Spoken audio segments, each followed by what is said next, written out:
Boa noite, pessoal. Tudo bem com vocês?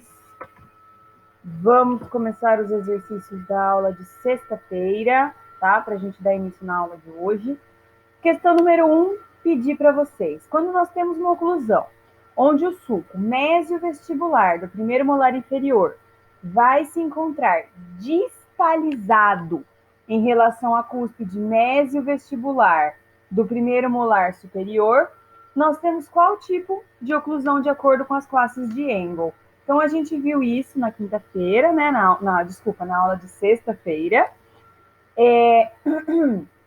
Quando o primeiro molar inferior ele se encontra distalizado com relação à cúspide mesovestibular do primeiro molar superior, a gente já imagina que seria uma classe 2, né?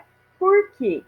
Porque isso mostra que os arcos superiores e inferiores, o superior ele vai estar numa posição mais para frente, né? Mais para mesial do que o inferior, tá? Então é por isso que esse sulco mesovestibular do inferior, ele vai se encontrar distalizado com relação à cúspide, olha aqui o exemplo, com relação à cúspide mesovestibular do primeiro molar superior. Então o ideal, ó, trouxe até o exemplo para vocês relembrarem aqui.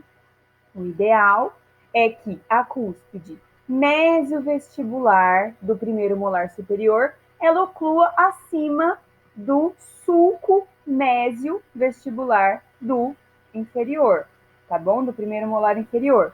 Nesse caso aqui, ó, a cúspide disto vestibular tá ocluindo em cima do sulco, tá? Isso mostra pra gente que tá em uma posição bem mais para frente, né? Do que o ideal, que seria a classe 1. E agora, aproveitando, vamos falar da classe 3, né? Na classe 3 é quando a gente tem a posição dos inferiores para mesial. No caso, é o contrário, né? Então, os dentes inferiores vão estar mais mesializados, né? Mais voltados, mais para frente, a mandíbula vai estar mais proeminente do que os superiores, tá bom? Questão número 2. O que significa divisão 1 e divisão 2 e onde elas podem ser encontradas? Então, isso a gente viu na classe 2 também, né, gente? Divisão 1, os incisivos estarão vestibularizados e divisão 2, os incisivos vão estar lingualizados ou verticalizados, tá? Isso pode ser encontrado em uma oclusão de classe 2.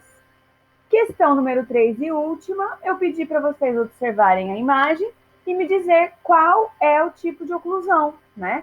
Então, a gente consegue, já de imediato, ver que é uma oclusão de classe 3, tá? Quais são as características? Então, a gente já vê que tem um overjet negativo, né? O trespasse horizontal, ele é negativo.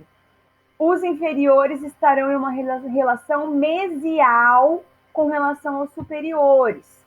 A cúspide do primeiro molar superior, ela vai estar encontrada em uma posição bem mais distal do que do inferior, tá? Então, a gente consegue observar aqui, ó, o primeiro molar inferior, ele está ocluindo com esse segundo pré-molar, pessoal. Diferente do que deveria ser, era para ele estar ocluindo com esse primeiro molar superior, tá? E tem a relação dos caninos também, que é uma outra chave que a gente consegue observar. Lembrando que a gente observa sempre molares e caninos, tá? O canino superior, ao invés de ele estar localizado entre a cúspide e a meia, né?